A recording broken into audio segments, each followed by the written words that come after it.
नमस्कार, आप देख रहे हैं एनएमएफ न्यूज में आपके साथ शबनम। इस वक्त की बड़ी खबर सुप्रीम कोर्ट से आ रही है। सुप्रीम कोर्ट में पहलगाम हमले पर सुनवाई से इनकार हो गया है। दरअसल सुप्रीम कोर्ट ने जब इस याचिका को देखा तो सुप्रीम कोर्ट के जो जज थे वो भड़क उठे और उन्होंने इस मामले पर सुनवाई से तत्काल मना कर दिया। सुप्रीम कोर्ट का कहना है कि वो इस मामले पर सुनवाई कर सेना का मनोबल नहीं गिराना चाहता, बल्कि ऐसी याचिकाएं जो हैं वो सेना का मनोबल गिराएगी।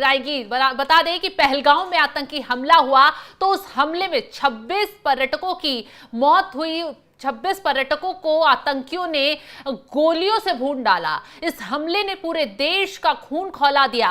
वहीं कुछ जो याचिकाकर्ता हैं वो तुरंत कोर्ट पहुंच गए, इस मामले पर सुनवाई की मांग की और जांच के लिए न्यायिक आयोग जो है पूर्व जजों की अध्यक्षता में गठन करने की मांग की गई। हालांकि सुप्रीम कोर्ट ने साफ साफ इनकार कर दिया है कि इस मामले पर सुनवाई नहीं की जाएगी। याचिका को खारिज कर दिया है और याचिकाकर्ता को फटकार लगाई गई है। फटकार लगाते हुए साफ साफ कहा है कि ऐसे मामले लेकर कोर्ट में ना आए। तो आगे कुछ बताएं तो उससे पहले ये बताते हैं कि याचिका में क्या कुछ लिखा गया था।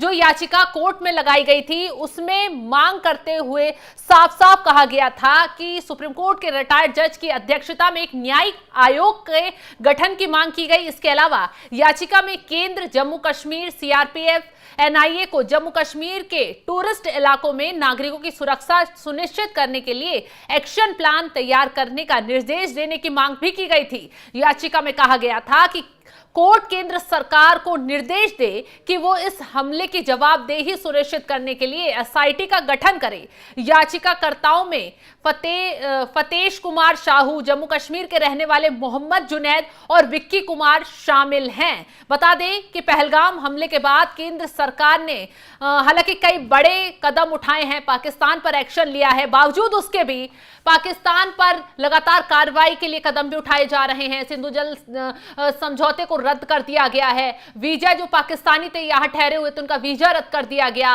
वाघा अटारी बॉर्डर को बंद कर दिया गया। तमाम बड़े एक्शन जो है मोदी सरकार की तरफ से लिए जा रहे हैं, लेकिन बावजूद उसके भी याचिका लेकर ये लोग सुप्रीम कोर्ट पहुंच गए। इस मामले में एक जांच दल का गठन करने की मांग की गई और सुप्रीम कोर्ट से याचिका में कहा गया कि इसमें केंद्र सरकार को जवाबदेही के लिए निर्देश दिया जाए। हालांकि सुप्रीम कोर्ट ने याचिकाकर्ताओं को ही झटका दे दिया। न सिर्फ याचिका को खारिज किया गया है बल्कि उन्हें फटकार भी लगाई गई है। एक तरीके से सुप्रीम कोर्ट जो है मोदी सरकार के पक्ष में खड़ा हुआ नजर आ रहा है, क्योंकि ये बेहद संवेदनशील मामला है और सुरक्षा के लिहाज से बेहद सख्त मामला है।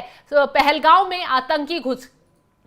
आतंकी घुसे, उन्होंने 26 लोगों को निशाना बनाया, उन्हें मौत के घाट उतार दिया। इस हमले से पूरा देश जो है वो एक ही मांग कर रहा है कि पाकिस्तान से बदला लिया जाए।